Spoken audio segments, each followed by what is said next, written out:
In progress. मीठे पापा, आइए सुनते हैं मीठे पापा से, बाप दादा से आज की मीठी मुरली।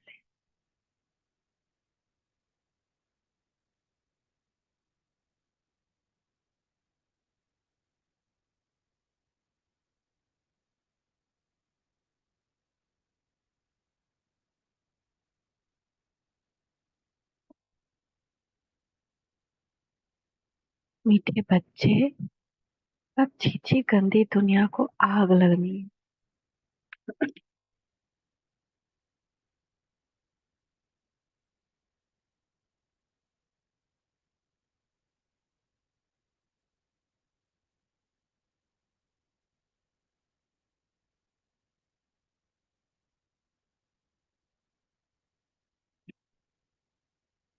इसलिए शरीर सहित से तुम मेरा मेरा कहते हो, इसे भूल जाना है, इससे दिल नहीं लगानी।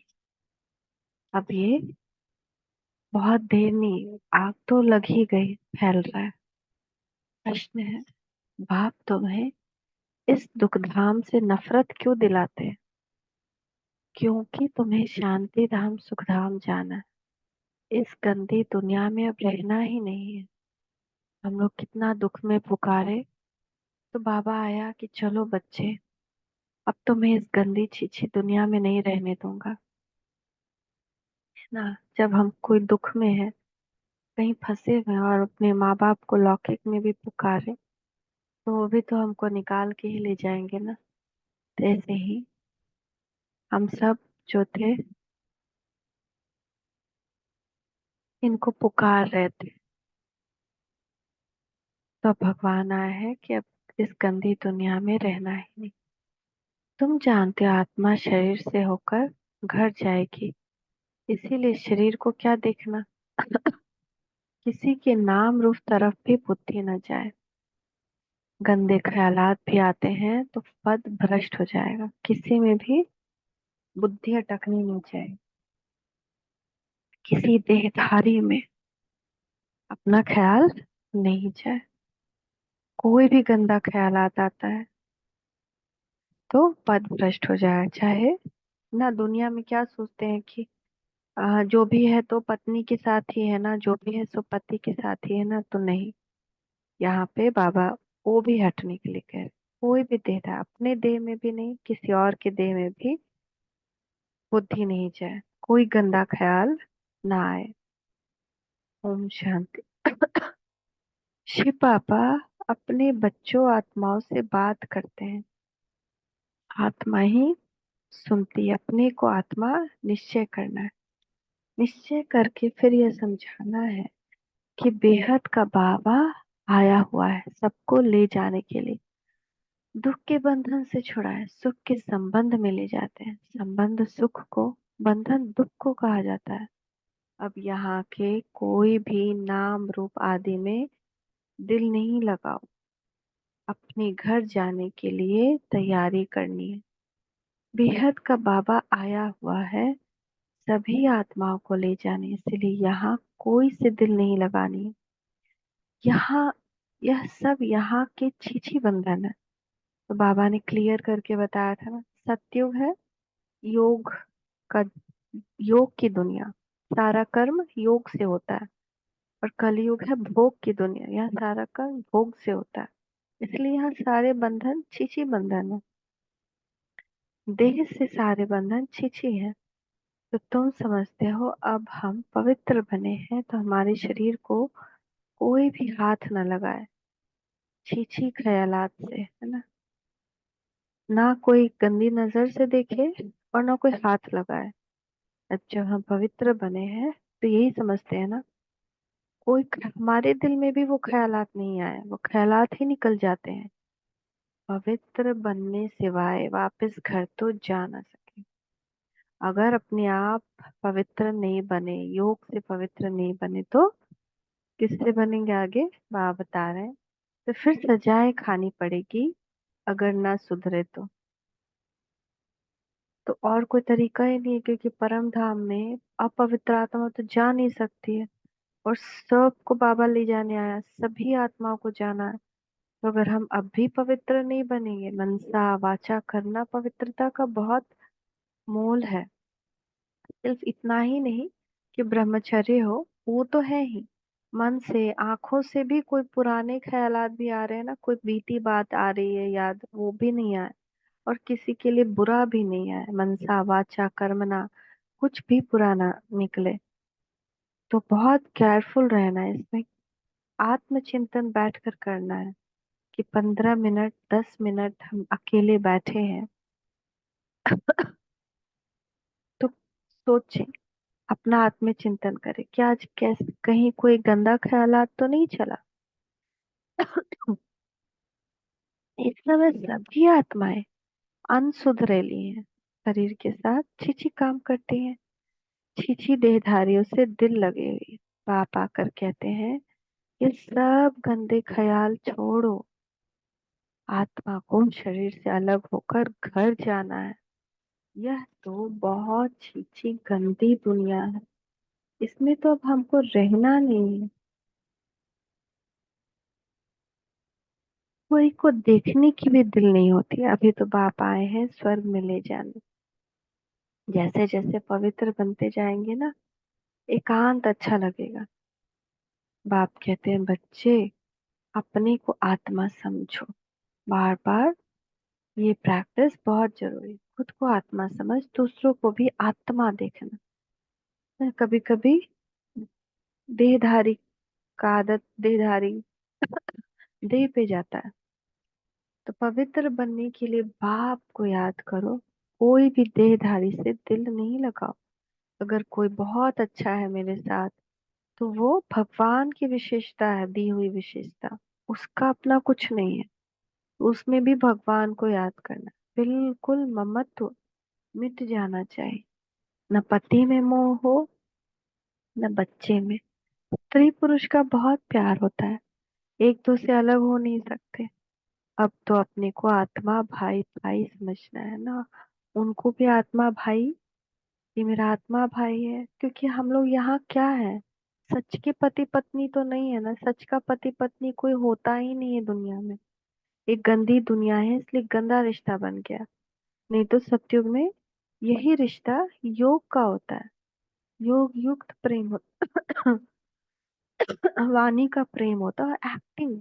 वो क्योंकि वहां सबको पता होता है कि हम सब एक्टिंग कर रहे हैं, हम सब आत्माएं हैं। यहाँ सब भूल गए तो देह में फंस पड़े, हर एक चीज को सच मान बैठे। पर यहाँ अभी तो हम एक्टिंग ही कर रहे हैं ना। कोई पति का एक्टिंग कर रहा है, कोई पत्नी का एक्टिंग कर रहा है, तो इसमें गलत काम करना तो गलत हो गया है। तो रियलिटी क्या है? रियलिटी तो ये है कि सब भाई भाई एक परमात्मा की संतान है। तो ये बात पे मनन चिंतन करना है कि सच क्या है। जब हम परम धाम में बैठकर या एकांत में बैठकर इस पे सोचेंगे, तो हमको और समझ में आएगा कि सच में ये दुनिया कैसे गिर गई ना। इसी वजह से स्थूल रिश्ता भी खराब हो गया। स्थूल में भी कहते भाई बहन है, मगर रिश्ता गंदा होता है। ऐसे ही पति पत्नी का भी सूक्ष्म में है भाई भाई, लेकिन उनका भी रिश्ता गंदा हो गया। तो गंदे ख्याल नहीं रहने चाहिए। बाप समझाते हैं, अभी ये वैश्यालय है। और अभी भी हम किसी को देह देखते हैं, सोचते हैं कि ये मेरा पति है, इसको हमको आना चाहिए, प्यार करना चाहिए, प्यार से बात करना चाहिए। तो गलत है ना। वो आत्मा है, वो अपना रोल कर रही है। अगर हम ये समझे तो हम ऐसा सोच हमारे अंदर नहीं आएगा। विकार के कारण ही तुम आदि मध्य अंत दुख को पाया है। आज हमारे जीवन में कोई भी दुख है, चाहे बीमारी है, वो सारा कुछ इसी विकार के कारण। काम विकार सबसे बड़ा आदि मध्य अंत दुख देता है। क्योंकि जो भी इन्फेक्शन होता है ना, सबसे पहला इन्फेक्शन का कारण है हमारा जो पवित्रता का चक्र है, वो अवरुद्ध हो गया है। और पवित्रता का चक्र अवरुद्ध क्यों हो गया? क्योंकि आत्मा पवित्र नहीं है। इसीलिए सारे इन्फेक्शंस कितने बढ़ गए हैं दुनिया में। तो बाप बहुत ही नफरत दिलाते हैं। अभी तुम स्टीमर पर बैठे हो जाने के लिए। आत्मा भगवान की नैया में बैठ गई है, स्टीमर पर बैठ गई है, अब स्टीमर खुल गया है, अब बस जाना है।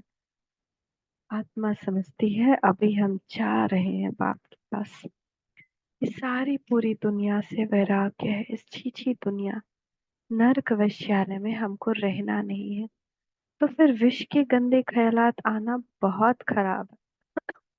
अब जब इस वेश्यालय में रहना ही नहीं है, तो यहाँ विष पीने का भी ख्याल नहीं आना चाहिए। पद भी भ्रष्ट हो जाएगा।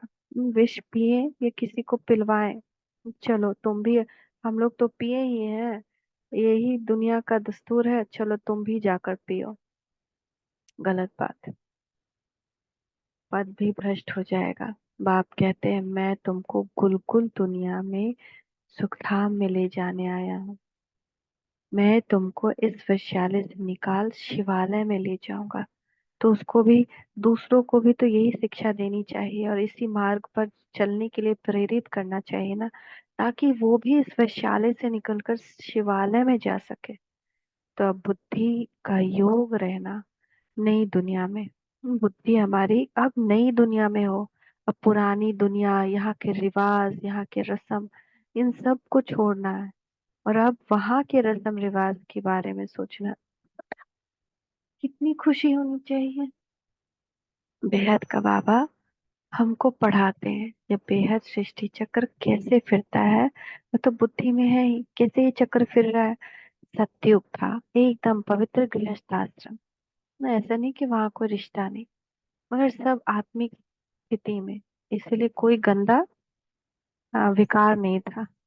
फिर त्रेता भी वैसा ही सुंदर पवित्र। फिर द्वापर में धीरे धीरे नीचे गिरते गए, अंत तक पूरे द्वापर के अंत तक पूरे गिर गए। उसके बाद, द्वापर के बाद आया कलयुग। कलयुग में तो सब सफा चल।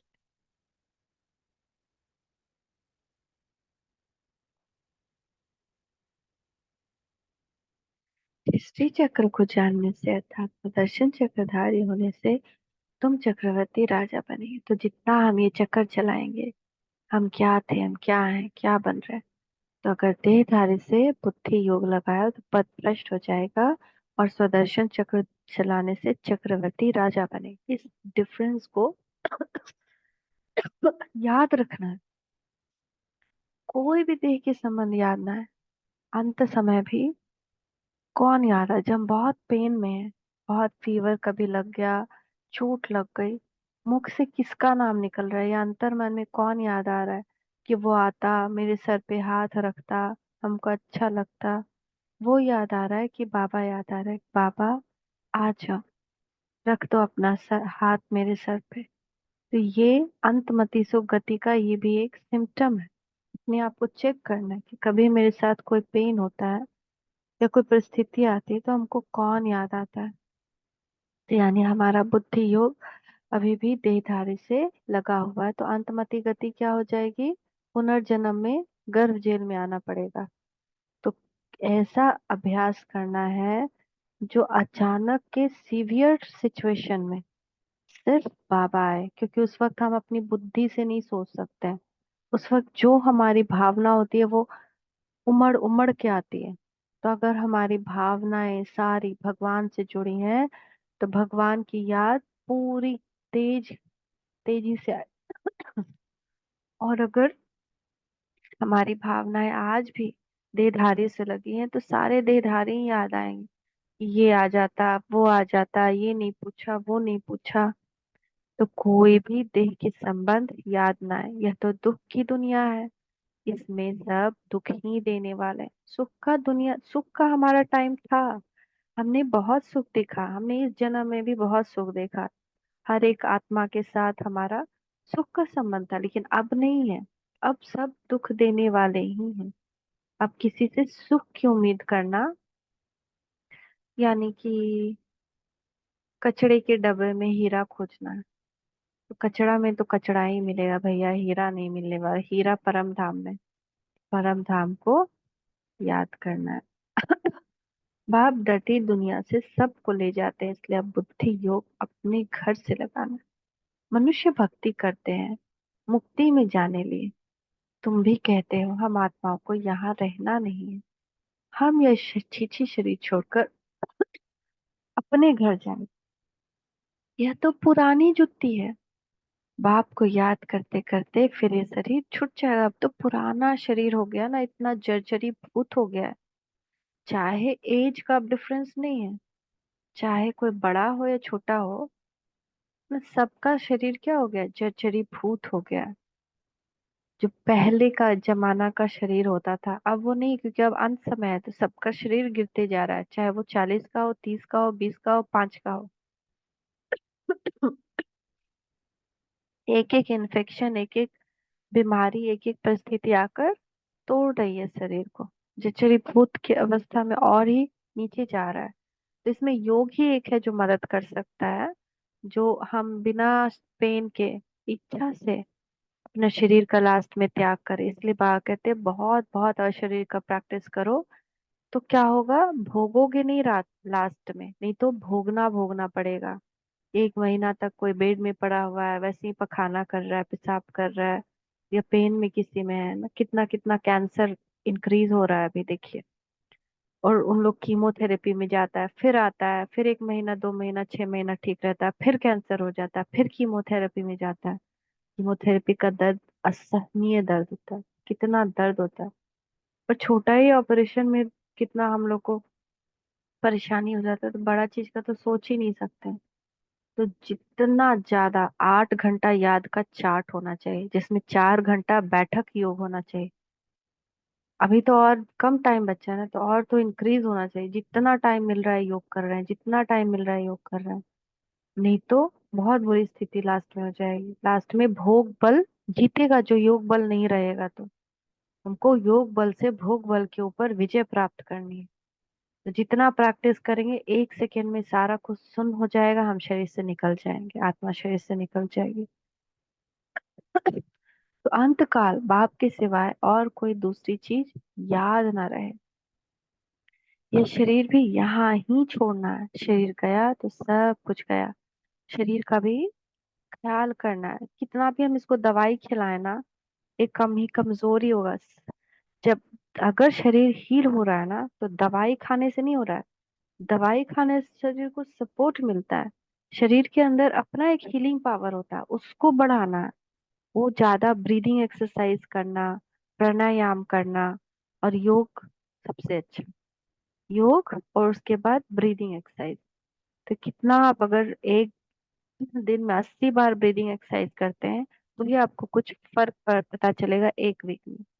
मतलब सुबह में 40 बार और शाम में 40 बार। उसमें भी सुबह में प्राणायाम करना चाहिए, और शाम में सोने के 2 घंटा पहले बाएं नाक से सिर्फ सांस लेना चाहिए। बाएं नाक से 40 बार छोड़ रहे हैं, निकाल रहे हैं। उससे क्या होता है, नींद जो होता है ना एकदम परफेक्ट होता है, और जब हम उठेंगे तो एकदम फ्रेश होकर उठेंगे। नींद दिन थका थका हुआ नहीं रहे। तो शरीर को भी ये करना, लेकिन अब शरीर तो यहाँ छोड़ना है ना, और शरीर गया तो क्या हुआ, क्या रहेगा हमारे पास। बहुत लोग कहता है टाइम नहीं है, इतना ऑफिस का काम है, इतना पैसा अर्न करना है, इतना बिजनेस जमाना है। अरे सब कुछ यहीं छूट जाने वाला है। जैसे भी मैनेज होता है, कैसे भी मैनेज करो, लेकिन इस चीज को कम इम्पोर्टेंस नहीं दो। सबके लिए खेलने के लिए टाइम है, टीवी देखने के लिए टाइम है, मोबाइल में भी टाइम है, लेकिन कहता है कि योग के लिए टाइम ही नहीं। एक दूसरे से बात करने के लिए भी टाइम है। इधर उधर जाकर कोई मिल गया रास्ता में, पड़ोसी 15 मिनट जरूर दे देगा बात करते करते। लेकिन भगवान जो आ रहा है, बुला रहा है, 2 15 मिनट दिन भर में, बीच बीच में 15 15 मिनट योग करेंगे तो सारा संस्कार चेंज हो जाएगा। लेकिन हम वहां पे टाइम नहीं देते, सोचते हैं, अच्छा ये काम कर लेते, ट्रैफिक कंट्रोल बचता है तो हम अलग एकदम जैसे हैं जहाँ है वैसे ही खड़ा हो जाना चाहिए। लेकिन माइंड में क्या आता है, अच्छा ये वाला बर्तन धो लेते हैं तो फिर बैठ जाएंगे योग। नहीं, हम लोग को ये वाला आदत भी हटाना है। ट्रैफिक कंट्रोल मतलब जहाँ है जैसे है, सिर्फ ड्राइविंग करते हुए स्टॉप नहीं करना है। लेकिन बाकी घर में है, कोई भी काम कर रहे हैं, 3 मिनट के लिए स्टॉप, और बिंदु बन, बिंदु बाबा को याद करना। देह सहित जो कुछ भी है, तुम जो मेरा मेरा कहते हो, ये सब भूल जाना है। इस छीछी दुनिया को आग लगनी है, इसलिए इनसे अब दिल नहीं लगानी। बाप कहते हैं, मीठे बच्चों, मैं तुम्हारे लिए स्वर्ग की स्थापना कर रहा हूँ, वहां तुम ही जाकर रहेंगे। अभी तुम्हारा मुंह उस तरफ है। बाप को, घर को, स्वर्ग को याद करना है। दुख धाम से नफरत आती, इन शरीरों से नफरत आती। शादी करने की भी क्या दरकार है? शादी का भी अभी क्या जरूरत है? अब तो सब कुछ जाना ही है। शादी करने से फिर दिल लग जाती है शरीर से। तो शादी करता है तो क्या होता है? सबसे पहले तो विकारी में आता है, तो किसी न किसी शरीर से दिल लग जाता है। तो बाप कहते हैं, इस पुरानी जुतियों से कुछ भी स्नेह नहीं रखो। यह है ही वैश्याल है। सब पतित ही पतित है। रावण राज्य है, यहाँ कोई से भी दिल नहीं लगानी, सिवाय बाप के। बाप का फरमान है, नहीं मानेंगे तो क्या होगा? बाप का ब्रज गिरेगा ना, फिर कोई नहीं बचा सकता। तो एक एक बात को बुद्धि में अच्छी तरह बिठाना है। जो बाबा कह रहे हैं उस पे कंप्लीटली चलना, उसमें अपना मन मत नहीं बिठाना कि अरे ये तो बाबा अपना मुरली में बोल दिया। प्रैक्टिकल में ऐसा थोड़ी होता है, कोई लड़की को अपने घर बैठा के थोड़ी रखते हैं, चलो इसका शादी करो। वो मन मत है। ये दुनिया चलाने वाला भगवान है, हम नहीं संसार चला रहे हैं। जो हम इसमें अपना मन मत डाले और अपनी मर्जी अनुसार किसी और का भाग्य बर्बाद करें। बाबा साफ साफ कह रहा है कि यहाँ पे इन सब चीजों की कोई दरकार नहीं। किसी भी देहधारी से दिल नहीं लगानी, सिवाय बाप की किसी से भी दिल नहीं लगानी। बाप को याद नहीं करेंगे तो जन्म जन्मांतर के पाप कटेंगे नहीं। फिर सजाएं भी बहुत कड़ी हैं। जीते जी ऐसा महसूस होगा जैसे उबलते हुए तेल में है। ऐसा कष्ट जैसे कोई काट रहा है, धीरे धीरे धीरे धीरे धीरे, जैसे कोई बाल जोर से खींच रहा है। बहुत सारी कड़ी सजा है। ये सारे हमारे कोई करता नहीं है, ये हमारा कर्म का ऑटोमेटिक सजा हमको ऐसा अनुभव होता है, जैसे सांप बिच्छू काट रहे हैं, कोई डंक मार रहा है, जैसे हम जल रहे हैं अग्नि में, पूरा शरीर जल रहा है। तो सजाएं इतनी कड़ी है जो वर्णन भी नहीं किया जा सकता। बहुत पद भी भ्रष्ट हो जाएगा, वहां पे पद भी नहीं मिलेगा। तो क्यों ना इस कलयुगी बंधन को छोड़ दें बुद्धि से। बाबा सब के लिए, एक के लिए नहीं समझा रहे, बाबा सब के लिए बेहद की बात समझाते हैं। जब रजो प्रधान सन्यासी थे तो दुनिया गंदी नहीं थी। जंगल में रहते थे, सबको आकर्षण होती थी। मनुष्य वहां जाकर उन्हों को खाना पहुंचाते थे, निडर हो रहते थे। सन्यासी जंगल में रहते थे ना, शेर जीव जंतु कोई उनका कुछ नहीं बिगाड़ते थे। रजो प्रधान सन्यासी थे, यानी सन्यासी सन्यास धर्म अपनाते थे। और रजो प्रधान थे, तमो प्रधान नहीं। अब तो तमो प्रधान हो गए, इसलिए जंगल में शेर के सामने जाए, शेर कच्चा चबा जाएगा। वो इफेक्ट अब नहीं रहा उनका। निडर हो रहे थे, तुमको भी निडर बनना है। इसमें बड़ी विशाल बुद्धि चाहिए। बाप के पास आते हैं तो बच्चों को खुशी रहती है, हम बेहद बाप से सुख धाम का वर्षा लेते हैं। यहाँ तो कितना दुख है, कई गंदी गंदी बीमारियां आदि होती हैं। बाप तो गारंटी करते हैं, तुमको वहां ले जाते हैं जहाँ दुख बीमारी आदि का नाम ही नहीं। आधा कल्प के लिए तुमको हेल्दी बनाते हैं। यहाँ कोई से भी दिल लगाए तो बहुत सजाएं खानी पड़ेगी। तो हम सब चेक करें, ये ना हर एक पर करेक्ट बैठता है। कहीं ऐसा कुछ तो नहीं किया जो बाबा को आज मुरली में ऐसा कहना पड़ रहा है? कुछ तो जरूर किया है। तुम समझा सकते हो। वो लोग कहते हैं 3 मिनट साइलेंस बोलो। सिर्फ साइलेंस से क्या होगा? ना 3 मिनट साइलेंस करते हैं, ना सिर्फ साइलेंस से क्या होगा? ये तो बाप को याद करना है, जिससे विकर्म विनाश हो। अपना पाप नष्ट करने के लिए साइलेंस में बैठने से पाप नष्ट नहीं होगा। उस साइलेंस में परमात्मा को याद करने से पाप नष्ट होगा। साइलेंस का वर देने वाला बाप है, उनको याद करने बिगर शांति मिलेगी कैसे? उनको याद करेंगे तभी वर्षा मिलेगा। टीचर्स को भी बहुत शब्द पढ़ाना है। खड़ा हो जाना चाहिए, कोई कुछ भी कहेगा नहीं। बाप के बने हो तो पेट के लिए तो मिलेगा ही, शरीर निर्वाह के लिए बहुत मिलेगा। जो हमने बाप का हाथ थाम लिया, उसकी श्रीमत पर चल रहे हैं, तो हम बिल्ली के पुंगड़े की तरह सेफ रहेंगे।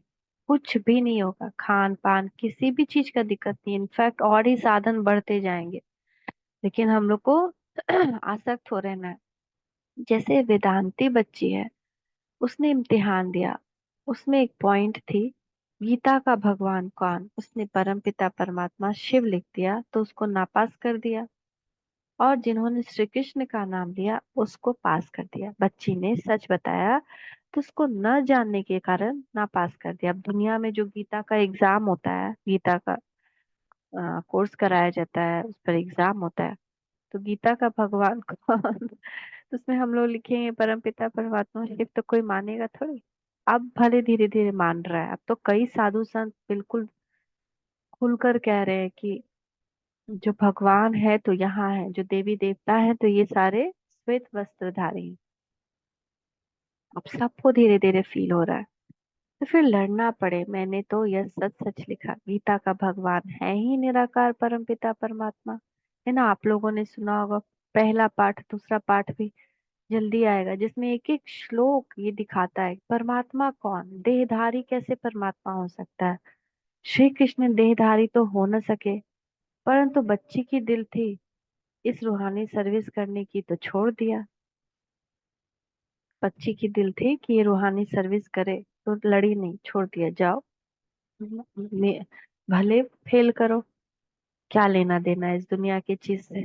तो तुम जानते हो, अब बाप को याद करते करते अपने शरीर को भी छोड़ साइलेंस की दुनिया में जाना है। याद करने से हेल्थ वेल्थ दोनों ही मिलती है। भारत में पीस प्रॉस्पेरिटी थी ना, ऐसी ऐसी बातें तुम कुमारियां बैठ समझाओ तो तुम्हारा कोई भी नाम नहीं लेंगे।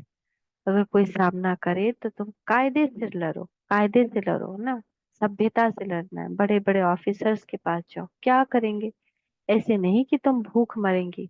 केले से दही से भी रोटी खा सकते हो। मनुष्य पेट के लिए तो कितना पाप करते, बाबा कहते हैं कभी भी किसी चीज के लिए ऐसे नहीं किसी से भीख मांगना है या उनके आगे झुक जाना है ना, या कोई गलत कर्म कर लेना है।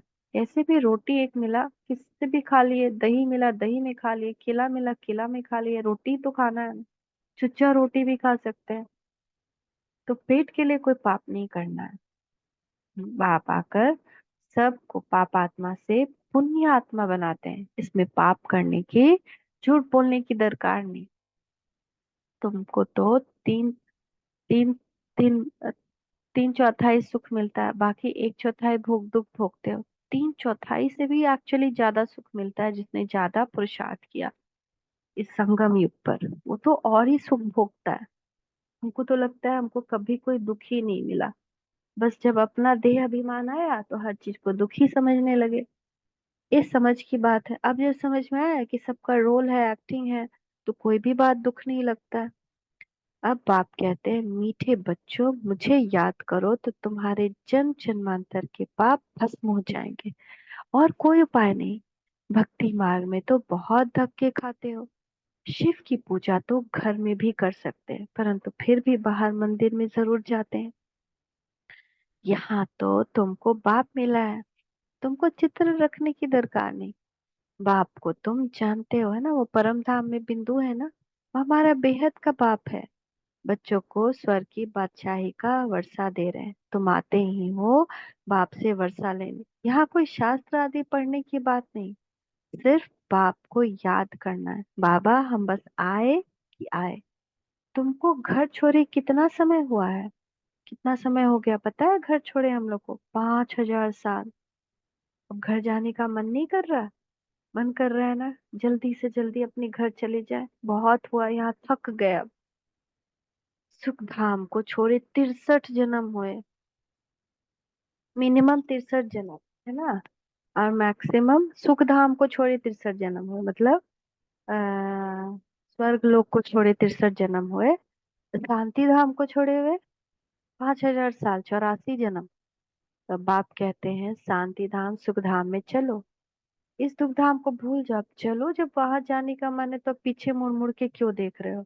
क्यों फिर उसमें अब इंटरेस्ट लगा, बुद्धि का लगा रहे हो? शांति धाम सुख धाम को याद करो। और कोई डिफिकल्ट बात तो नहीं है। शिव बाबा को कोई शास्त्र आदि पढ़ने की दरकार नहीं, या ब्रह्मा पढ़ा हुआ है। तुमको तो अभी शिव बाबा पढ़ाते हैं, ज्ञान का सागर है ना, उनको पढ़ने की जरूरत नहीं, वो तो पढ़ा रहे हैं अपने अंदर, जितना उनका ज्ञान है हमको दे रहे हैं। ये ब्रह्मा भी पढ़ा सकते हैं, परंतु तुम सदैव समझो शिव बाबा के लिए। उनको याद करने से विकर्म विनाश होंगे। बीच में यह भी है। अब बाप कहते हैं टाइम थोड़ा है, जास्ती नहीं। ऐसा ख्याल मत करो जो नसीब में होगा वह मिलेगा। ऐसा नहीं, क्योंकि अब नसीब की कलम बाबा ने हमारे हाथों में दे दी है। तो अब हमको अपना नसीब बनाना है। ऐसे नहीं कि अपने आप मिल जाएगा। स्कूल में पढ़ाई का पुरुषार्थ करते हैं ना, स्कूल में ऐसे जाकर कह सकते हैं अरे नंबर मिलना होगा तो मिल जाएगा, 100 आना होगा तो आ जाएगा। ऐसे कैसे आ सकता है बिना पढ़े बिना लिखे? तो यहाँ भी ऐसे ही है, बिना पढ़ाई किए बिना योग किए कैसे आ जाएगा नसीब में जो मिलता है? तो पुरुषार्थ करना है। ऐसे थोड़ी कहेंगे जो नसीब में होगा। यहाँ नहीं पढ़ते तो वहां जन्म जन्मांतर नौकरी चाकरी करते हैं। अब यहाँ नहीं पढ़ेंगे तो वहां शुरू से ही, सतयुग से ही लेकर लास्ट तक नौकरी ही करना पड़ेगा। सुख का दुनिया होगा, लेकिन फिर भी नौकरी करना पड़ेगा ना, दास दासी तो होगा ना राजा रानी का। तो राजा ही मिल न सके, करके पिछाड़ी में ताज रख देंगे, वह भी त्रेता में। मूल बात है पवित्र बन, औरों को बनाना, खुद भी पवित्र बनना, औरों को भी बनाना है। औरों को अपवित्र नहीं बनाना है, पवित्र बनाना है।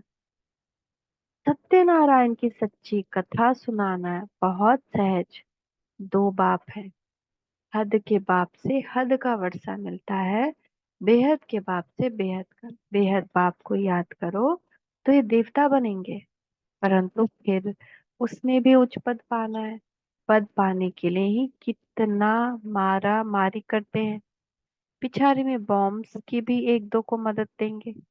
ये इतने सब धर्म थे थोड़े ही, फिर नहीं रहेंगे। इतने सारे धर्म शुरू से थोड़ी थे, एक धर्म था फिर नहीं रहेगा। तुम राज्य करने वाले हो तो अपने ऊपर रहम करो ना, कम से कम उच्च पद तो पाए। बच्चियां 8 आना भी देती हैं। बहुत बच्चियां जो है ना, मतलब बाबा के बच्चे, जिनको बहुत गरीब है, तो सुबह से शाम तक घर बर्तन साफ किया, कुछ भी किया, जितना भी उस समय रुपया मिला, वो जो खाना के लिए बचा है बाकी सब बाबा को डेली आकर बाबा को दे देते थे, कि पता नहीं कल मेरा शरीर रहेगा कि नहीं, आज ही तो ये हम पुण्य का काम कर लें, तो हमारी एक ईंट लगा देना। ऐसे करके 8 आना देकर जाते थे। तो सुदामा का मिसाल सुना है ना, चावल मुट्ठी बदले महल मिल गया। गरीब के पास है ही 8 आने तो वही देंगे ना। बाबा कहते हैं बाबा हम गरीब हैं, अभी तुम बच्चे सच्ची कमाई करते हो। यहाँ सबकी है झूठी कमाई। दान पुण्य आदि जो करते हैं वो पाप आत्माओं को ही करते हैं, तो पुण्य के बदले पाप हो जाता है, पैसा देने वाले पर ही पाप हो जाता है। पाप आत्मा को पैसा दे रहे हैं, पाप ही ना होगा? चाहे वो कोई भी पुजारी हो, कोई सन्यासी हो, है तो सब पाप आत्मा ही। तो उससे हमारा पुण्य नहीं बन रहा है, पाप ही बन रहा है। इसलिए अनाज धन, अनाज पैसा थे, कपड़ा लता है सब दे देना चाहिए, लेकिन पैसा नहीं देना चाहिए, और ही पाप बनता है। तो ऐसे ऐसे करते सब पापात्मा बन जाते हैं, पुण्यात्मा होते ही सतयुग में है। वह है पुण्यात्माओं की दुनिया, तो बाप ही बनाएंगे। पापात्मा रावण बनाते गंदे बन पड़ते हैं। अब कहते हैं गंदे कर्म नहीं करो, नई दुनिया में गंद होता नहीं, नाम ही है स्वर्ग। तो फिर क्या, स्वर्ग कहने से ही मुख में पानी आ जाता है। देवता होकर गए हैं तब तो यादगार है, देवता थे यहाँ पे तो इतना सारा उनका पिक्चर है। आत्मा अविनाशी है। कितने ढेर एक्टर्स हैं, कहाँ तो बैठे होंगे, जहाँ से पाठ बजाने आते हैं। अभी कलयुग में कितने ढेर मनुष्य देवी देवताओं का राज्य है नहीं। कोई को समझाना तो बहुत सहज है। एक धर्म की अभी फिर स्थापना हो रही है, बाकी सब खत्म हो जाएंगे। तुम जब स्वर्ग में थे तो और कोई धर्म नहीं था। चित्र में राम को बाण दे दिया है, वहां बाण आदि की तो कोई बात ही नहीं। यह भी समझते हैं जिसने जो सर्विस की कल पहले वह भी करते हैं। जो बहुत सर्विस करते हैं बाप को भी बहुत प्यारे लगते हैं। लौकिक बाप के बच्चे भी जो अच्छी रीति पढ़ते हैं उन पर बाप का प्यार जास्ती रहता है। जो लड़ते खाते रहेंगे उनको थोड़ी प्यार करेंगे। सर्विस करने वाले बहुत प्यारे लगते हैं। एक कहानी है, दो बिल्ले लड़े, माखन कृष्ण खा गया। सारे विश्व की बादशाही रूपी माखन तुमको मिलती है, तो अब गफलत नहीं करनी है। छी छी, नहीं बनना है। इसके पीछे राजाई मत गवाओ। बाप के डायरेक्शन मिलते हैं, याद नहीं करेंगे तो पाप का बोझा चढ़ता जाएगा। फिर बहुत सजाएं खानी पड़ेंगी, जार जार रोएंगे। 21 जन्म की बादशाही मिलती है, इसमें फेल हुए तो बहुत रोएंगे। बाप कहते हैं ना, पियर घर न ससुर घर को याद करना है, भविष्य नए घर को ही याद करना है। बाप समझाते हैं कोई को देख लट्टू नहीं बन जाना है, फूल बनना है। देवताएं फूल थे, कलयुग में कांटे थे। अभी तुम संगम पर फूल बन रहे हो, किसको दुख नहीं देना है। यहाँ ऐसा बनेंगे तब सतयुग में जाएंगे। अच्छा मीठे मीठे सिकी लदे बच्चों प्रति मात पिता बाप दादा का याद प्यार और गुड मॉर्निंग। रूहानी बाप की रूहानी बच्चों को नमस्ते। हम रूहानी बच्चों की रूहानी माता पिता बाप दादा को याद प्यार गुड मॉर्निंग। नमस्ते बाबा, नमस्ते, शुक्रिया बाबा, शुक्रिया। धारणा के लिए मुझे साथ। अंत काल में एक बाप के सिवाय दूसरा कोई याद ना आए, उसके लिए इस दुनिया में किसी से भी दिल नहीं लगानी है। छीछी शरीरों से प्यार नहीं करना है, कलयुगी बंधन तोड़ देने हैं। दूसरा, विशाल बुद्धि बन निडर बनना है। पुण्यात्मा बनने के लिए कोई भी पाप नहीं करना है। पेट के लिए झूठ नहीं बोलना है। चावल मुट्ठी सफल कर, 10 रुपया भी है तो सेंटर पर 10 रुपया भी मेरे पास है कमाई का, जो हम दे दिए तो सच्ची कमाई जमा होगी। तो चावल मुट्ठी, अगर मुट्ठी चावल भी है तो चावल मुट्ठी सफल कर सच्ची सच्ची कमाई जमा करनी है। अपने ऊपर रहम करना है। देखें, बाप दादा का वरदानी हस्त अपने ऊपर। मीठे बाबा वरदान दे रहे हैं, मीठे बच्चे परमात्म लगन से स्वयं को व विश्व को निर्विघ्न बनाने वाले तपस्वी मूर्त भवा। एक परमात्म लगन में रहना ही तपस्या है। आइए चले तपस्या कर। इस तपस्या का बल ही स्वयं को और विश्व को सदा निर्विघ्न बना देगा। निर्विघ्न रहना और निर्विघ्न बनाना ही आपकी सच्ची सेवा है, जो अनेक प्रकार के विघ्नों से सर्व आत्माओं को मुक्त कर देते हैं। ऐसे सेवाधारी बच्चे तपस्या के आधार पर बाप से जीवन मुक्ति का वरदान लेकर औरों को दिलाने के निमित्त बन जाते हैं। बाबा निर्विघ्न बनाने वाले विनायक हमको बना रहे हैं, विघ्न विनाशक बना रहे हैं, तपस्वी मूर्त बना रहे हैं। Thank you Baba. स्लोगन, बिखरे हुए स्नेह को समेट कर एक बाप से स्नेह रखो तो मेहनत से छूट जाए। बिखरे हुए जो इधर उधर बिखरा हुआ है स्नेह, इसमें अटका हुआ, उसमें अटका, उसमें अटका, कितना टुकड़ा टुकड़ा में बटा हुआ, उसको समेट कर एक बाप से स्नेह रखे तो मेहनत से छूट जाएंगे। Thank you Baba, thank you. शुक्रिया बाबा, शुक्रिया। ओम शांति।